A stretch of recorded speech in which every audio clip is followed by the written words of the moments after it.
This is Alan Stewart with B&B Yacht Designs, and today we're going to be giving a tour of Corsound 17 Mark III hull number 2. This is a boat that we recently finished here at the shop for the Water Tribe Chief. He started this boat a number of years ago and didn't have the space to complete it, and we agreed to help him finish building it.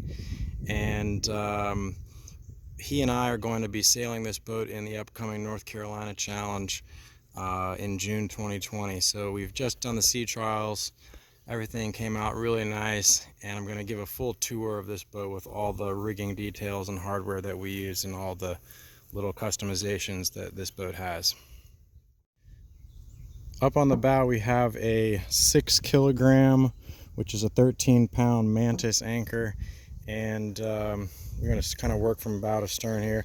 It has this roll bar, which is nice for making sure the anchor tines point into the seabed, but unfortunately it interferes with the mizzen mast crutch on the main Tabernacle. When the mizzen mast comes down, it hits this. So we solved that just by not trailering with the anchor on the roller, but just hooking it onto the top of the trailer pedestal, and it just kind of lashes there, and that works pretty good.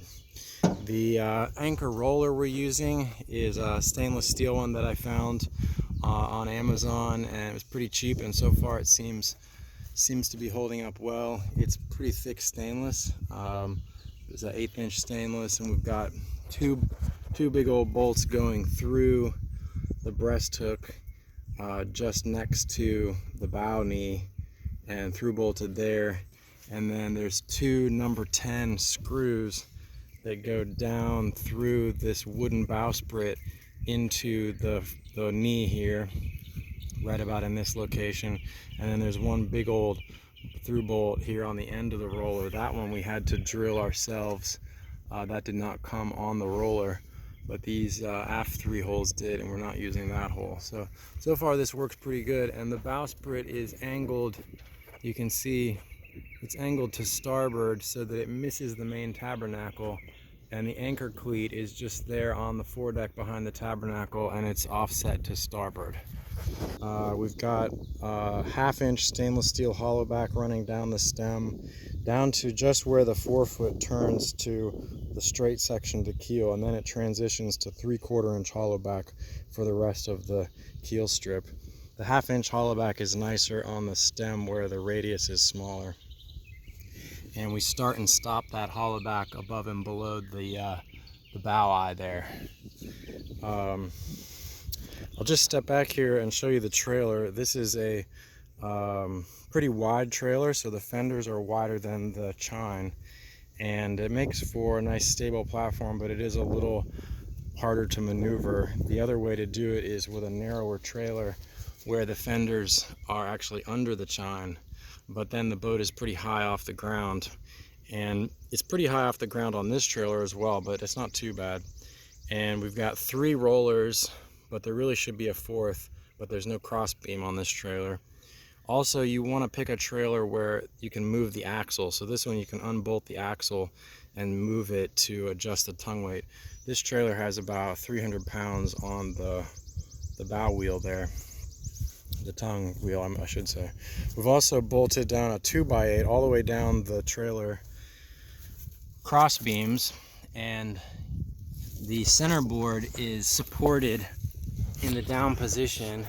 There's the bottom of the centerboard there, and it's sitting on that board, and we've got it on a piece of plastic starboard that's screwed to the board, and there is the end of the centerboard, and the bottom part is lead, and so it can just rub on that starboard and stay without rubbing into the wood or rubbing away the board.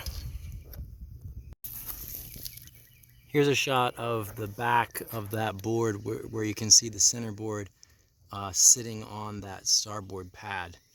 And the bunks are positioned about 18 inches or so from the center line. And like I said, there's 3 rollers, but it'd be nice if there was a 4th roller.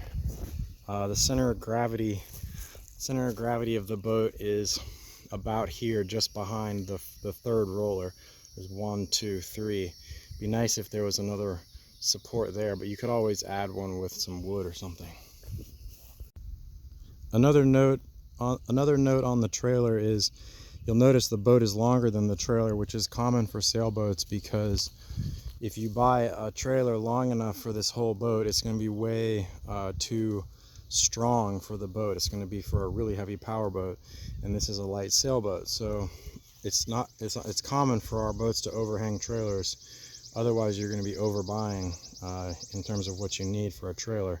So unfortunately that means in order to strap the boat down, you have to run a strap over the cockpit, and you just use some foam pads, or you can make a fitted board that goes across the coaming, and then you can strap down between the ends of that board and the trailer hard points.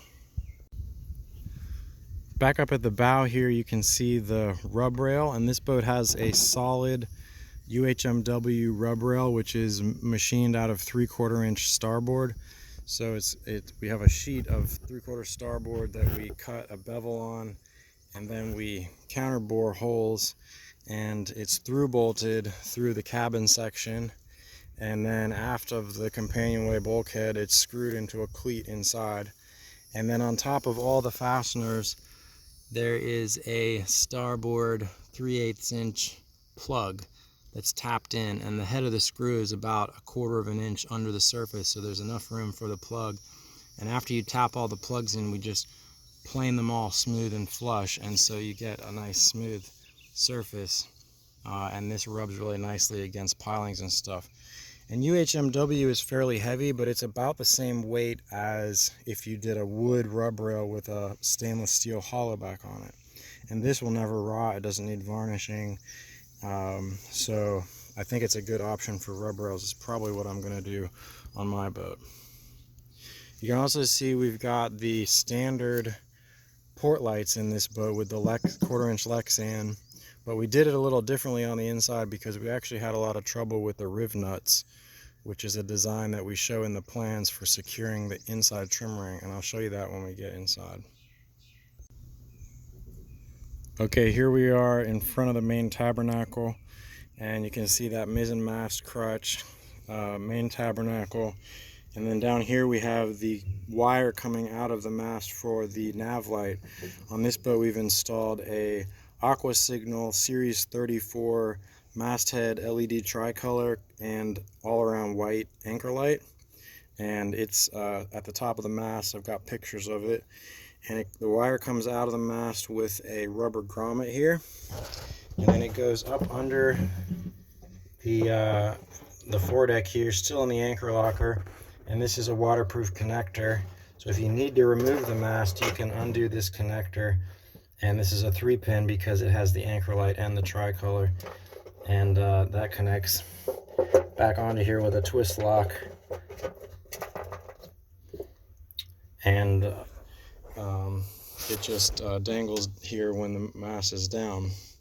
We've also got the Bexon screw port on the inside, and we've actually made a custom little mosquito net on the front side so bugs can't get in if you've got your port open.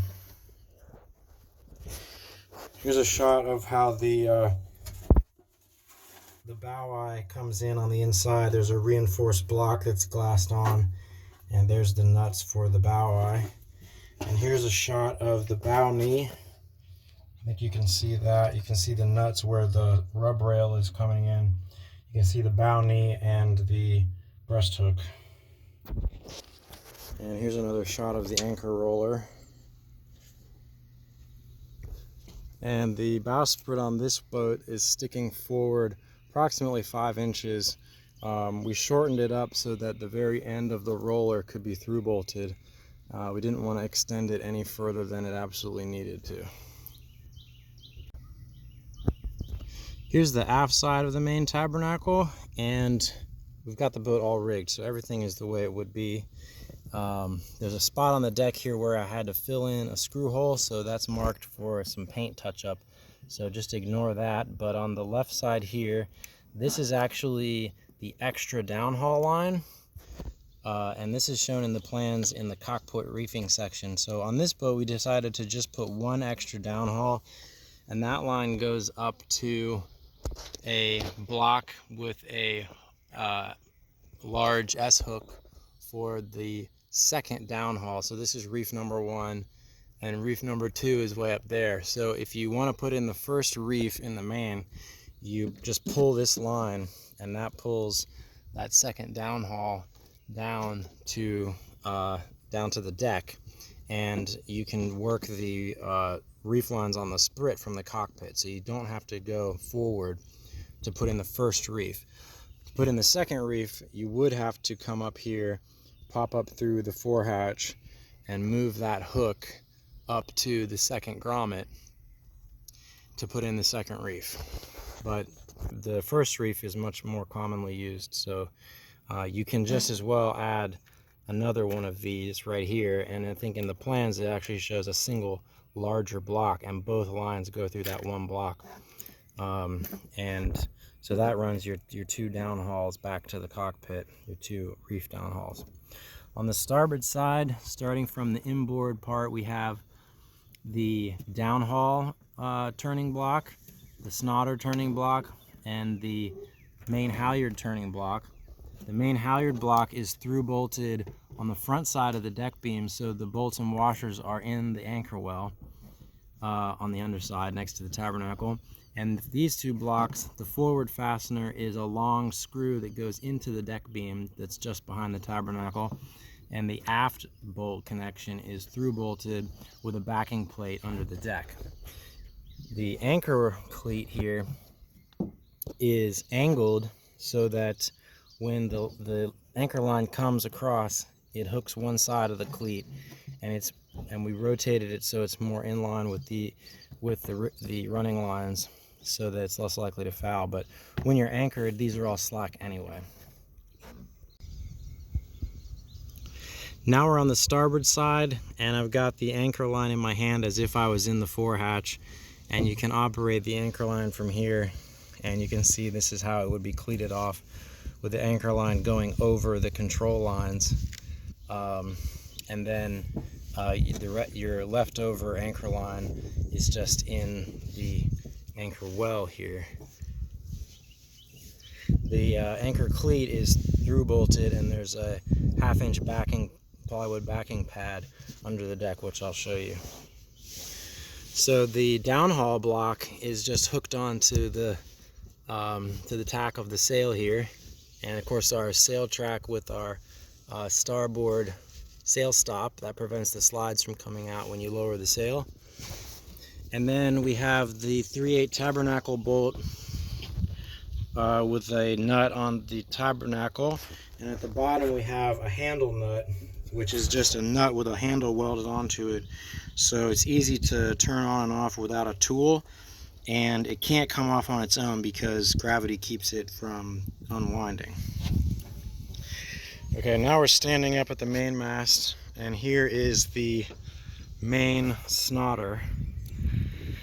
We have a eye strap on either side of the mast that is drilled and tapped into the mast, and 2 bridle lines that go from one side of the mast to the other, and they go through these Bronstein 35101 single blocks. The Snotter line comes up through that one, and then it's a 3-to-1, goes through the large part of a Bronstein 2111, that's a fiddle block, and then back, and then it terminates on the fiddle of the fiddle block. And then on this one we have it attached with a snap hook, which is connected to the block with a little shackle, but sometimes this can just be lashed. The shackle is a little hard to pass through the strap of the block right here, but it can be done. It just needs a pair of pliers to force it through. And then this is hooked onto an eye strap, and that's the only eye strap that's on the end of the sprit. And the reason we do it this way is so you can unclip the Snotter from the sprit, and then all this Snotter rigging stays on the mast, which makes rigging the boat a lot faster. Working our way back, we have the downhaul Snotter and halyard running down the foredeck to 3 fair leads that turn the lines aft and through the coaming, where there's holes that are drilled with an epoxy filled, and then back to 3 cleats. The aft fastener on those cleats is going into the deck beam, and the forward fastener is through bolted, and so that's the downhaul, Snotter, and main halyard. And the main halyard, we have a anti-recleat plastic clip on it, so when you want to drop the sail, you can uncleat that cleat and you don't have to worry about the line falling back into the cleat and being recleated. On the port side, we have that reef downhaul that comes just like the starboard side back to another cleat with also an anti-recleat, because when you take the reef out, you don't want it to recleat as you're trying to raise the sail.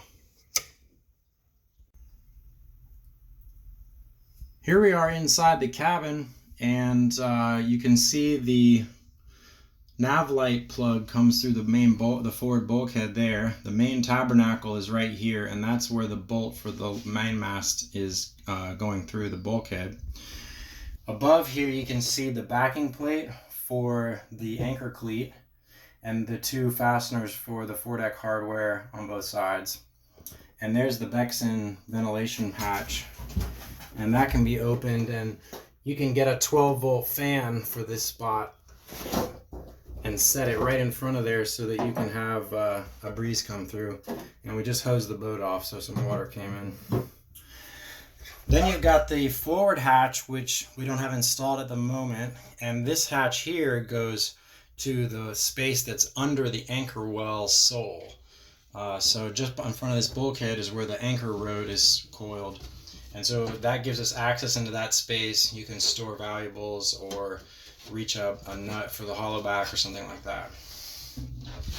So this is a pretty big storage space in here.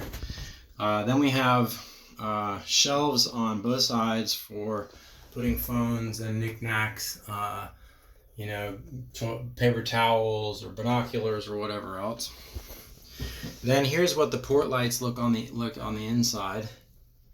And in the plans we show these inner trim rings are fastened with 1032 bolts that thread into riv nuts that are installed from the outside, and then the outside trim ring is glued on top of them. The issue we found was that some of our riv nuts were installed crooked, and also it's hard to keep epoxy from getting on the riv nuts.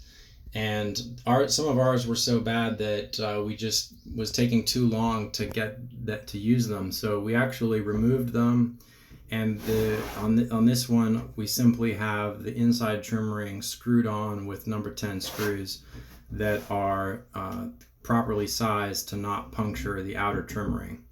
So the Lexan itself comes to about there, and it's installed with silicone caulking, which you need to use with polycarbonate, and then the inside trim ring is just put down on the inside. And these have proven to be nice leak-proof ports. These ports do not open, but it is quite a bit cheaper to do this sort of a port than, say, a Mizzen opening port with a Mosquito net.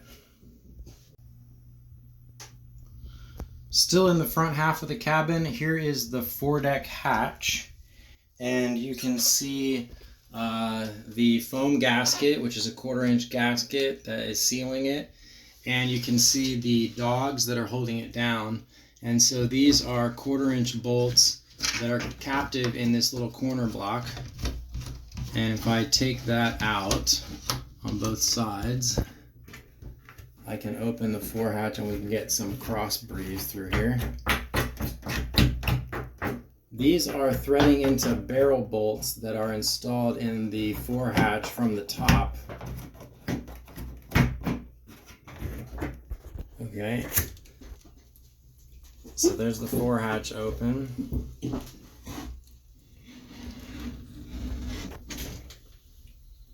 And this one does not have a stop on it yet, but we've designed a sliding stop that has a handle, so you can open it to a certain angle and lock it off. So that's still on our to-do list to finish that. Moving over to here, these two wires are where the solar panel is coming through the deck, and those fasteners are the solar panel wire glands. You can see an example of the bunk hatches. They're attached with piano hinges and secured with these turn buttons that we machine. And on this one, you can see the trim ring was cut out for bolts, and these hatches are through bolted, but these can just be screwed, or you can use countersunk heads from this side and put the nuts on the top. There's a few different ways to do that. I'm also experimenting with doing this with a Kevlar hinge, which I haven't really gotten to work yet, but I'm still working on it. If we turn now to the stern, still in the cabin, you can see we haven't completely finished the cabin. There's still some painting to do, but all of the functionality is here. The white on here is just epoxy filler, so we could get this all nice and smooth. This boat was one of the first kits, and over a few years we actually moved the centerboard forward on the boat to improve the balance. And so this boat has been retrofitted, and that's why this is sort of an add-on. We actually extended the trunk forward, moved the head of the centerboard to there, and moved the pivot pin from about there to about there. And that's the reason for all this. The latest 17 Mark IIIs already look like this. What is different to other Mark IIIs is this is the water ballast tank, and it extends from here all the way back across the bridge deck, and the end of the water ballast tank is right below the mizzen mast. Okay, but on this boat, the chief wanted to have 3 big lead acid batteries, and those are actually in this forward half of the ballast tank. So we sealed off the middle bulkhead, which is bulkhead number 4. This one runs all the way across. It's the aft edge of the bridge deck, bulkhead 4. And we sealed that off, so it is no longer part of the ballast tank. And this part is all filled with batteries. And those 3 batteries weigh a little bit more, 40 or 50 pounds more than the water that would have been in this space. So that got the batteries nice and low in the boat and centered into the boat. And they're really well secured. I'll take this off and show you. And then this is a battery charger that lives on board, and you can just run an extension cord to the boat and all your batteries get charged. The reason he wanted 3 batteries was he was originally planning to use a trolling motor, so he had 2 for the trolling motor and 1 for the house bank. And we've got a combiner switch, battery switch, and then on this side we have a DC power panel, 2 GCFI AC outlets, and an AC distribution panel. And we added this power panel, which is stood off from the wall about 2.5 inches, which is just plywood with some turn buttons. I can open and show you this. So this actually hinges down, and in here you can see the DC distribution. This is the DC line coming from the battery, goes to a fuse. DC switches, AC panel, and then the orange plug is hiding in the cockpit coaming, and that is actually for a shore power hookup. So if you're at the dock, you can be connected to shore power, and then you can use the outlets to charge your battery. You could run power tools. You could even put a small air conditioner on board if you wanted to. So that's what he wanted to do. And he was originally planning to install the batteries back there, but we came up with this solution, which I think is better. We have not rigged up the solar panel yet. You can see the wires are still here, but these wires are going to run back and across and make their way back to the panel where we have a solar charge controller, a Victron solar charge controller that can handle 2 banks, and that will be connected to the battery banks to just charge all the time.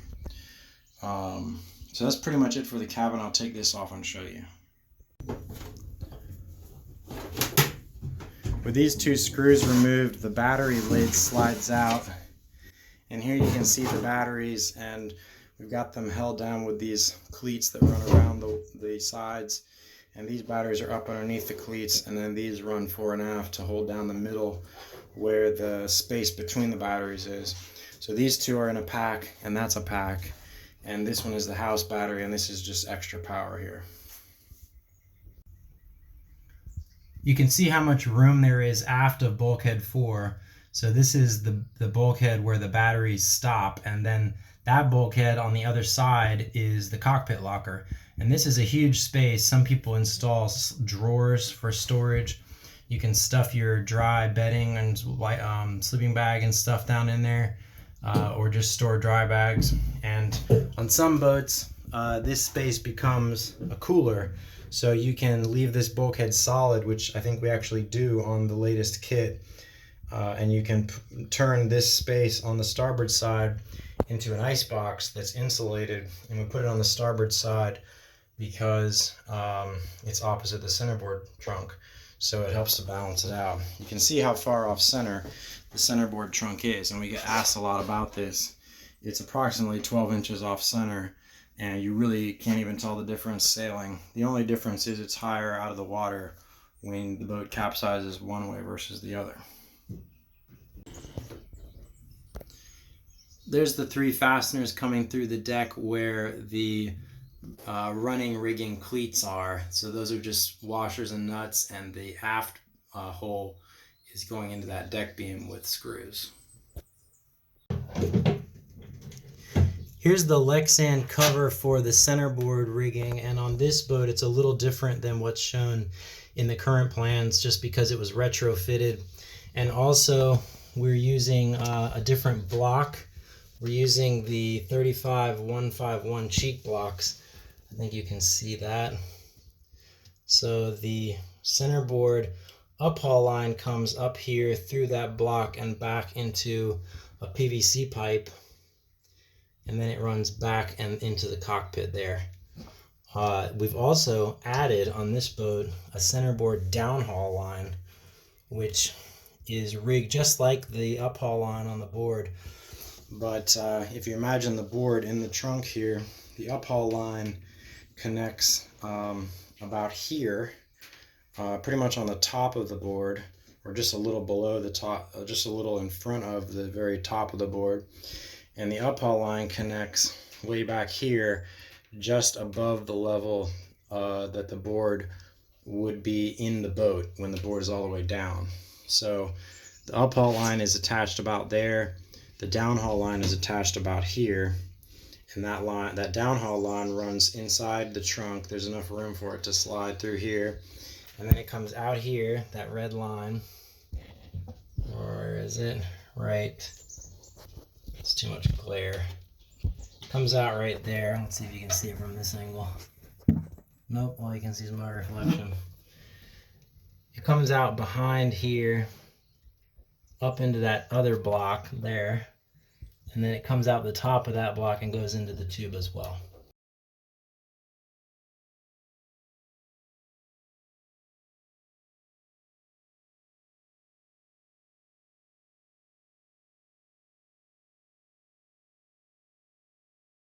So when the board is all the way down, you can put that line into a cleat, and the idea is that if you capsize, there's no chance that the board can fall back into the boat. Some people are concerned about that, and it is a valid concern, but we've also got the masthead float on this boat, and I've got video of our capsize testing, and there's really no chance the boat's going to turtle with this configuration. Now we do have the permanent ballast in the form of batteries in this boat, which other boats don't have. But if you don't have batteries and the ballast tank is completely empty, we are pretty confident that the 20-pound masthead float is still enough to prevent the boat from turtling in the event of a capsize, even if the ballast tank is empty. So if somebody would like to try that, we'd be happy to send them a masthead float. But we tried it with the centerboard up and the ballast tank empty and the sails all the way up, and there was more than enough masthead float, and that's with the masthead float installed on the mizzen mast. This angle kind of shows the centerboard uphaul.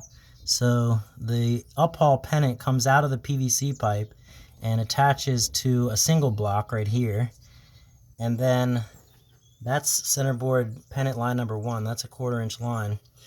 Then another line starts here, goes around that block, so that gives you 2 to 1, and it comes back here to a double block, and then there's 2 cheek blocks here on the cockpit side. So you have a 4 to 1 purchase here, going to a 2 to 1 purchase there. So on that pennant line for the uphaul, you have 8 to 1 purchase, and so that's right here for you to use. You have 8 to 1 to raise and lower the centerboard. On the trailer, we just leave it resting on that bunk board that I showed earlier. And here we have the centerboard downhaul line also coming out of the PVC pipe up there, running down the length here through a fair lead into a breakaway cleat. So if you're in deep water and the board's all the way down, you can put this through the cleat, and if you do hit something, it will pop up, like if you do get into shallow water. This is also handy because you can pull a little tension on this and not worry about the board, as long as the cleat is snapped, not worry about the board bouncing up and down so much on the trailer. Here's the mizzen thwart, and these are the 3 main sheet blocks. This allows for a 4 to 1 main sheet, but right now we've got it set up just as a 2 to 1. This is the same as it would be on like a Corsound 17 or Corsound 15, and we've upgraded to these rotating Ronstand cleats. These can just be fixed cleats, but these are a little nicer because you can be sitting all the way up here in the front of the boat, especially in light air, and you can have the main sheet pointing at you. All of this hardware is screwed, not through bolted, just because this mizzen thwart is like 1.25 inches thick. And so you can use fairly long number 10 screws for all this hardware, and that gives a lot of bite. And these blocks, the load is distributed and the sheet loads are relatively low anyway, so we're not concerned about anything pulling out. And on the main sheet block we have a fiddle block, and right now we just have it going through the top sheave, so that's how we get 2 to 1. And if you want the 4 to 1, you unreeve it here, reeve it up to the fiddle and back down.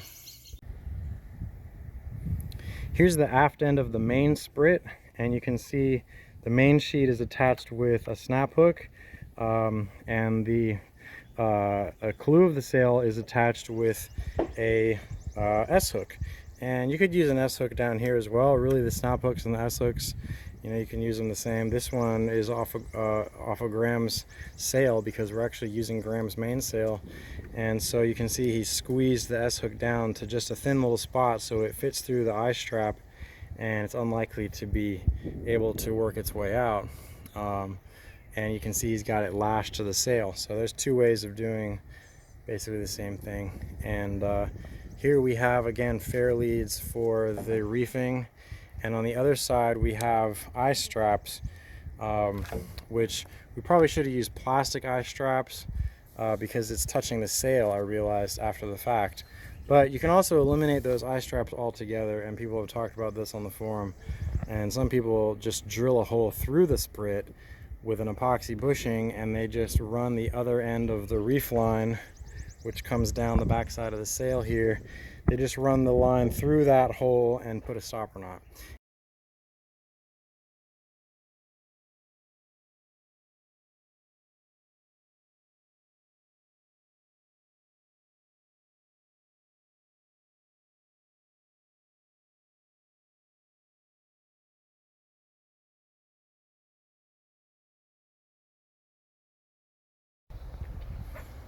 Here's the mizzen thwart from the stern, and here you can see the main sheet. We've got quite a bit of main sheet because we're only using the 2 to 1 sheet. We have excess line. This is the centerboard uphaul line, and here's the back side of the mizzen tabernacle, and you can see the mizzen tabernacle nut here. We've also got a lever nut on the mizzen tabernacle bolt here, because with the mizzen tabernacle, the top of the mizzen mast extends beyond the bow of the boat, so much so that you might want to disconnect the mizzen mast from the tabernacle when you trailer. So this gives you the option to do that. Of course, you can see the sail track on the mizzen mast, and starting from the bottom here, we decided to try to mount as much as we could to the mast itself. So that's the downhaul cleat and the downhaul eye strap. These are all drilled and tapped into the 1/8 inch aluminum bottom section. We've got our sail stop here, sail track riveted on. Coming up here, you can see the downhaul hook.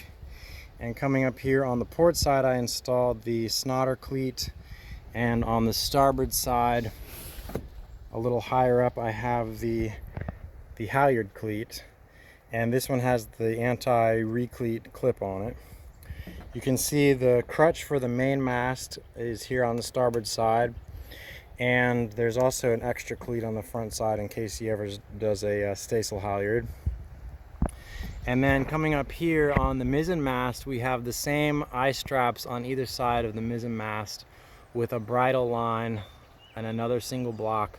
And the mizzen snotter is a 2-to-1 purchase, connected the same way to the tip of the mizzen sprit, and then tied off the other end back across the eye straps again. And that keeps everything nice and close to the mast. You can also terminate this on the block. There's a pass-through on the block, but this way it just distributes the load a little better. There's no additional hooks for the mizzen reefing because it's right here in the cockpit. You simply move the downhaul hook up to the next reef grommet for reef number 1 to be there. To reef the mizzen mast, we have the first and second reefs on cleats here on the mizzen sprit, which is right next to the mizzen mast. So these are easy to reach, and you simply pull these in, and those run through.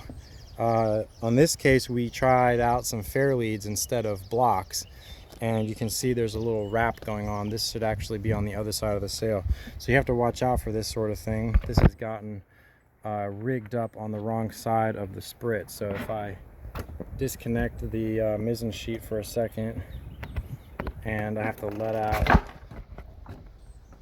the screen. Oh, I have to loosen the snotter. Sometimes it's a challenge to figure out what you have to do. So, but you can kind of see what happened. The reef line is on the wrong side of the sprit. This green one here is supposed to be on the other side. Okay, that looks better. So now when you pull in the first reef, which is the red one, you're pulling down on that grommet, and you pull that grommet right down to the end of the sprit, and then you cleat it off.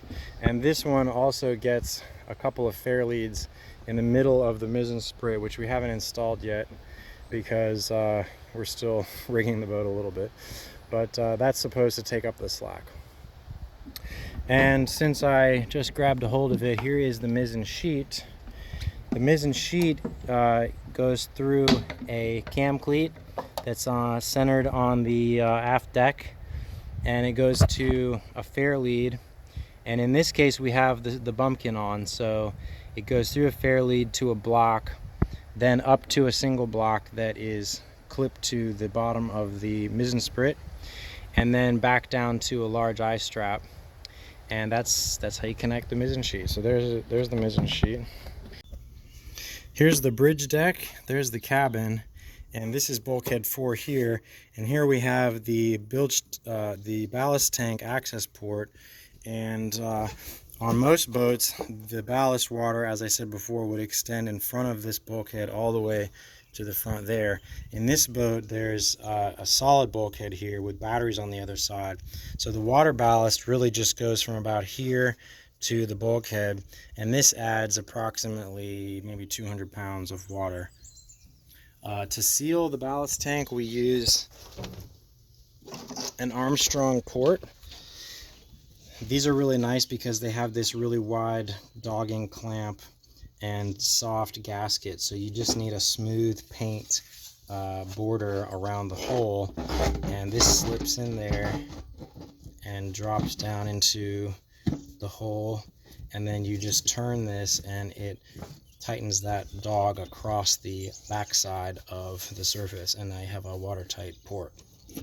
So in this boat, we just fill the ballast tank with buckets and pump it out either by hand or with a kayak pump, but we show multiple methods of filling and removing the ballast in the plans. Everybody does a little differently. You can go as complicated as an electric pump or as simple as a bucket. Here's the foredeck hatch from the top, and you can see we've installed a 50-watt flexible solar panel. And when we first designed the boat, this foredeck hatch was sized exactly to this panel, but they changed the design of the panel and now it's slightly larger than the hatch. But I was still able to use this one by trimming the edges of the panel, and I took some videos of that. I used a razor blade and I kept my trimming a ½ an inch away from any solar cell. And the material that these are made out of is actually really sturdy. It can't be separated. Seems to be no danger of it splitting. So I'm pretty confident in that. And here's where the wire comes out and where it goes into that deck gland. And the forehatch is secured to the garage top, which is this piece, with a piano hinge, and these screws screw straight down into a plywood vertical that is the front of what we call the garage. The garage is what the sliding hatch slides into, so the sliding hatch lives in the garage top. So that's the forehatch, and you can dog it down, and like I said, we still need to install something that prevents it from coming all the way back and something that lets you support it at an angle. Here's the sliding hatch itself. It's 1/2 inch plywood and it slides in a track, and we haven't installed the stops yet, but essentially it's just a bolt that goes through here to the other side, and then in here you install a vertical bolt that's countersunk that can be removed. So once you install the sliding hatch, you put that bolt in, and when you slide this shut, they contact each other, and that prevents the hatch from just sliding all the way out. Because right now you can just slide the hatch completely out. And now you can see the waterproof lip. So this is the channel the water runs in all the way across the back, and so any water that gets on the sliding hatch will drain forward or back. And on the sliding hatch there's a drip ring to help the water to release from the edge.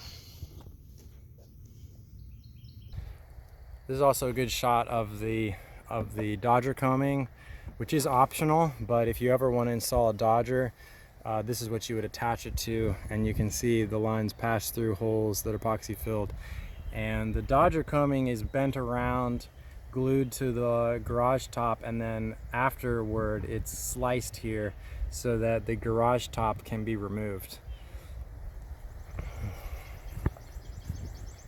But I want to show you the Cockpit Lockers, and we tried a new latch on these. These are lockable and adjustable tension by threading this in, that allows you to dial in the tension on the cockpit hatch gasket. And of course the standard B&B cockpit hatch rims with the drainage channel all the way around, and these are extra big, so they have a stiffening beam. The 17 and the 20 Mark IIIs have. And the cockpit locker itself is huge, enormous in here. It's very deep, lots and lots of room for stuff. And these were bone dry from the capsize we did. Well, this one was. The other side I didn't have this tight enough, so the gasket, I think, wasn't being properly utilized. The tiller here, we've got a tiller clutch. This is the Wavefront Marine tiller clutch, and we really like these. They're really the only tiller clutching system I would consider using. The action is very positive. You can be driving along and you can lock the tiller with your pinky and unlock it with your pinky. And I put these on all my boats. There's a line that passes through the tiller clutch, and we've got it connected to an eye strap on the two corners of the boat. And so it gets slack because it's not a perfect arc, but you really don't spend much time out here. The real beauty of the tiller clutch is being able to lock the tiller you know, a few degrees off the center line just to tweak it.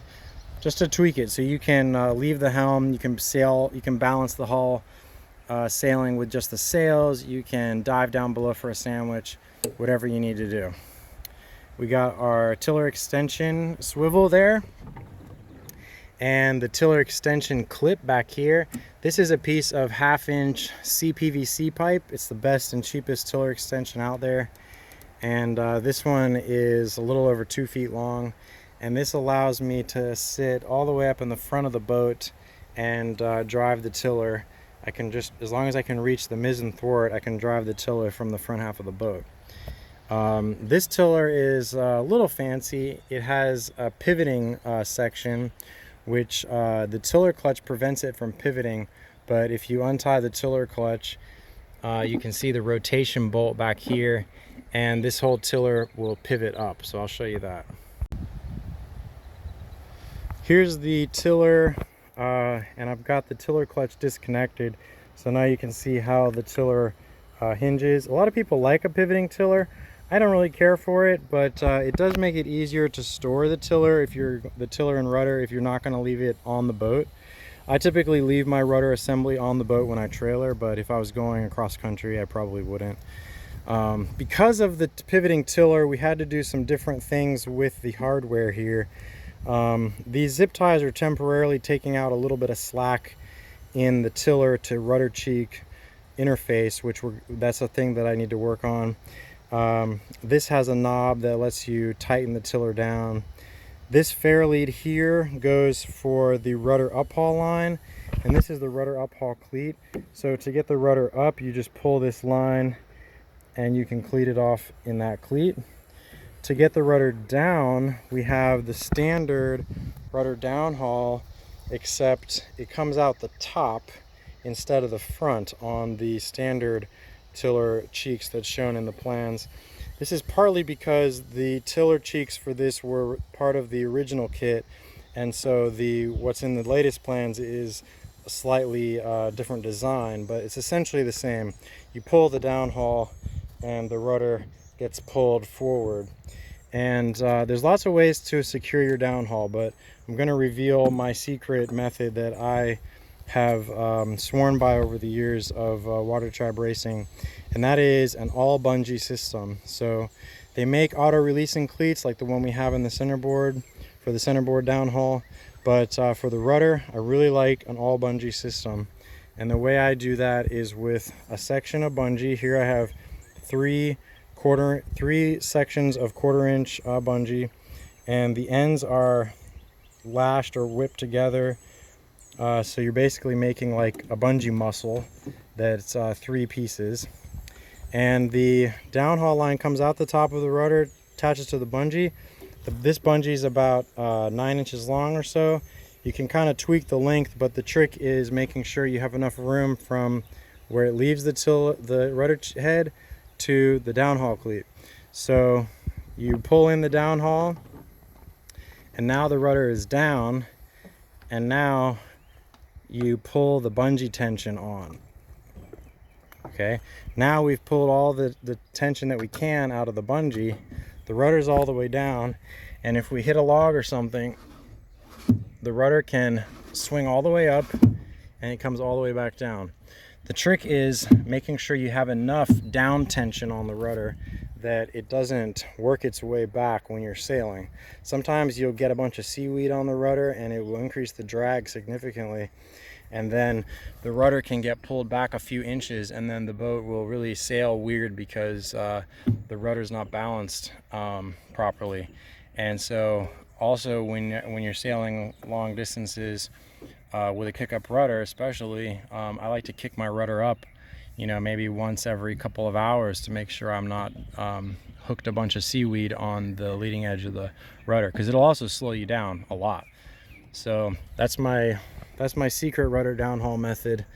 And if you do run aground, you can feel the boat dragging, and you just reach over here and undo the downhaul. The other thing nice about an all bungee system is there's never that much tension on this cleat. Sometimes you're running aground and the line is jammed in that cleat so hard, and you're just trying to uncleat the line. You can't because there's so much tension on it. And with the bungee, you've always got a little give here. So here we've got it on a clam cleat. I actually prefer it on a cam cleat, but there wasn't enough room on the tiller. So this is how we do the rudder downhaul. This I would call the ultimate water tribe rudder downhaul, and all my boats would have bungee downhauls. Now, if you have a rudder that needs more horsepower, you can put a 2-to-1 purchase system in this, so that you're pulling and you get twice as much load on the downhaul. You would have a block, let's see, what would you have? Yeah, a block up here, and you would pull on that, and that's if you need lots of bungee and the bungee is too hard to just pull like this. You might need a 2-to-1 to help you pull the downhaul cleat, but on this boat this is enough. So that's a lot on rudders, but rudders are a major failure point on small boats. It can take a lot of people out of a water tribe race, or it can ruin your long weekend sail. So since we're back here, the other detail here is the boarding ladder. This boarding ladder we picked because it's nice and long. It's got a bungee that holds the rungs together, and doesn't even, it hits the ground, it's so long. And it has nice tall brackets, so it distributes the load across a wide part of the transom. There's reinforcing beams that run full length on the inside of the transom that these are bolted into, and it's got these rubber catches that support the ladder in the up position. So this worked out well. We did have to make a modification on this ladder because it's designed for a transom that is raked the other way. So if you look here, you can see there used to be a stainless steel pin right there, and that's what prevented the ladder from going down further. Unfortunately, it was too far forward, so the ladder stuck out at a really weird angle.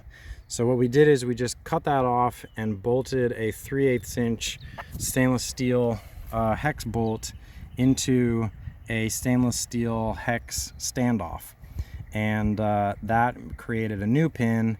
We didn't have to weld it, we just had to drill a hole, which is hard enough in 1/8 inch stainless. Actually, this is 3/16, and that allowed us to adjust the rudder angle to something that was more suitable for the core sound. So there you can kind of see the side profile of the ladder angle. It could actually probably have been a little more angled, but I used it in the water and it was totally fine. So then you collapse the steps here, and it has a bungee lock right here. We need to tie a string to it though, because it was hard to reach from the cockpit. So it needs a string tied through this scupper that goes to here, so you can tug on the string to bring it up. On the starboard side of the boat, the chief has purchased a Torqeedo motor. So we have a motor mount that hasn't been installed yet, and that's going to be bolted there. And Richard Johnson has the same motor mount on his Corsound 17 Mark III, and I will link a picture to his. But it's going to look the same as that. You can see the stern eyes. We like to use stern eyes because with the Mizzen Sheet, any cleat back here is a catch-all that lines hook on, especially the Mizzen Sheet cleat, the Mizzen Sheet. So we just tie our stern lines to the eye strap, and ideally there would be another cleat up here on the deck for a spring line. And also, we don't have a tow rail on this boat, but we just didn't get time to install the tow rail. But it would run along the deck, bolted into the deck, the in-whale beam on the top of the cabin side. This is the top of the main mast, and just like all the other core sounds, we've got the Harkin upright block here for the halyard. We've also got a wind indicator. This is I think it's a Wind Track 10 wind indicator, and this comes off with a little grub screw for trailering. And then this is a Masthead tricolor LED made by Aqua Signal with the all-around anchor light above it. And this is a pretty compact little package. It weighs about a pound, and then it's sitting on a custom starboard piece, this part that we machined on the CNC, that is part receptacle for this and part plug for the mast. So these screws go into that piece, these are through bolted, and these four are actually holding the masthead light on. And I've got pictures of all of this stuff. This is about a $200 LED masthead light. All the LEDs are potted and it's all nicely made, but we just did some capsize testing with this one, and we noticed that some water got inside the all-around white. So we actually drilled a drain hole in it like you might do an old headlight, car headlight or something. But these LEDs are potted, so we will keep track and see how long this guy lasts. But it's a good light. I use these a lot. And all the LEDs should be watertight, so I don't expect it to cause any problems, but it is a little weird that we got water in there. Obviously, this is not intended for dunking, but anyway, we'll have pictures of how we did this if anybody wants to copy that. Yeah, maybe check back with us to see how this does over time. And this is connected with a 18 gauge 3-strand wire, runs all the way down the main mast with zip ties every 18 inches. Zip ties sticking out 180 degrees opposed from the wire. That prevents the wire from rattling around inside the mast. So that's the top of the main mast, and here it is down, and you can see I'm using the Mizzen Sheet to spring the end of the main mast down. That's all it needs for trailering. You can see it's sitting in the crutch there, and with the Mizzen Sheet here, that's all you need to hold the main mast down for trailering. And on the mizzen mast, if we go up forward, you can see the masthead float top mast is attached to the custom masthead float plug, and the new push button design we came up with. So there's a double spring push button in the top of the mast tube, and this is what we've been doing on the new masthead float tubes. If you have the old style, it's a cotter pin, and if you want to get one of these, you can install it yourself. You just have to push the foam plug down deeper into the top. So there's a foam plug that starts about here, about 2 inches down on this one, and then this goes through a collar, and then another plug down here, and it's a blind hole in that plug. So we just put sealant on this plug, and that keeps it watertight.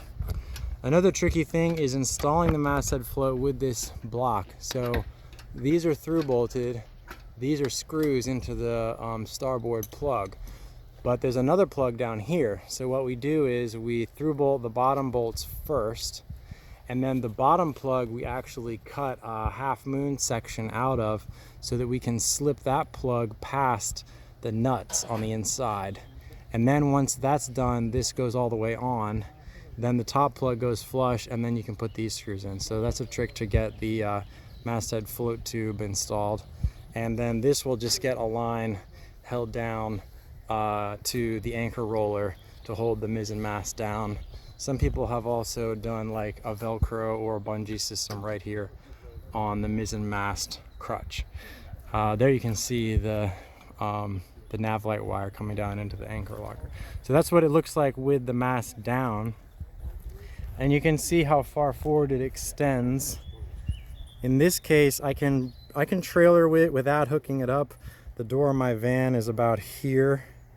But if you had a shorter tongue, you would have to disconnect the mizzen tabernacle, and then you could slide the mast back, and the two masts are almost identical in length. On this boat, we weighed the masts. The mizzen mast weighs 20 pounds exactly, and the main mast weighs 21 pounds exactly, and that's with the masthead float on it, I believe, and with the anchor light installed.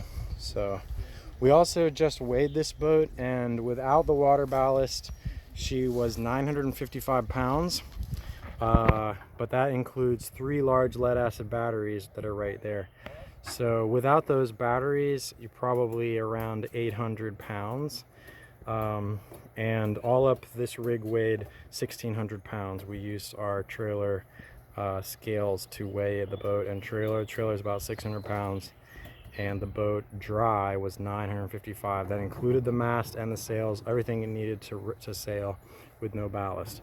And the aft tank is about 175, maybe 200 pounds. So we are just putting the final touches on the trailer here, and this boat is headed off to the North Carolina Challenge out on Cedar Island, North Carolina. And that's about it for the tour.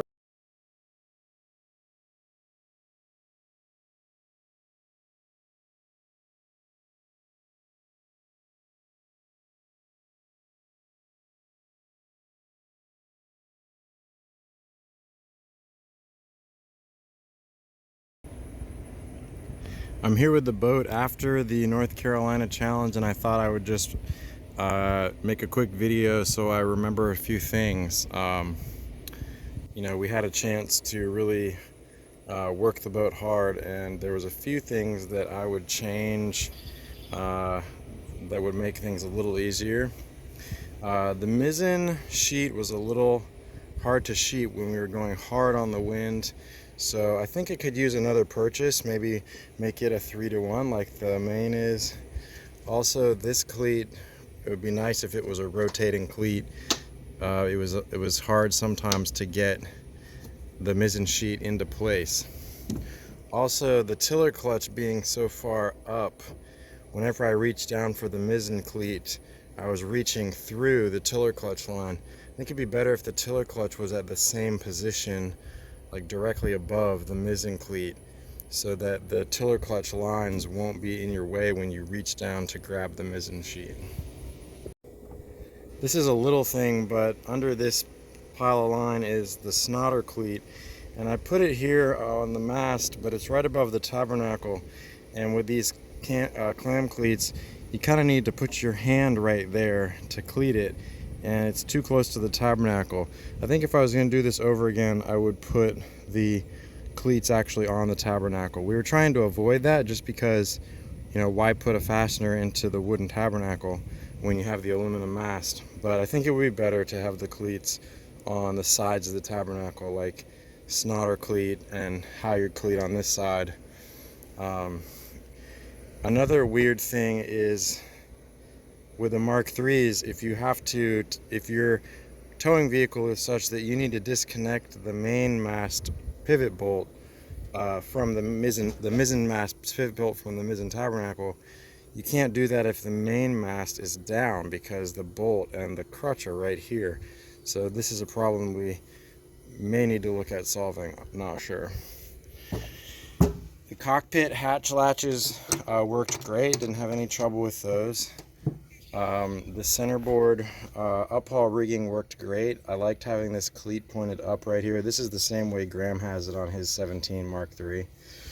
I liked the rotating cleats, and they're in a pretty good position. If anything, they could maybe be over a bit closer to the Tabernacle actually. Either that or farther outboard would be interesting to try too, but I didn't have any trouble with them here. They were angled a little down, so this is an aluminum plate.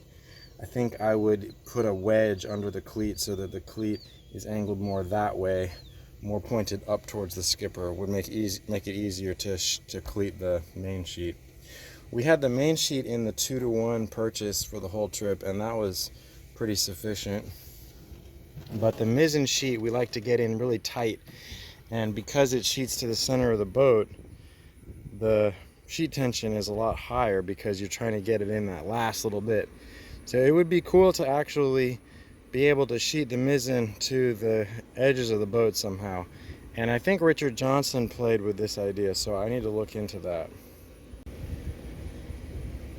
Another thing is we've only got the anti-recleat on the halyard, but actually it would be better to have it on the sprit and the downhaul for those times when you're putting in a reef or you're hoisting the mainsail. It'd be good to have one at least on the main downhaul so that you can hoist the main with the downhaul uncleated.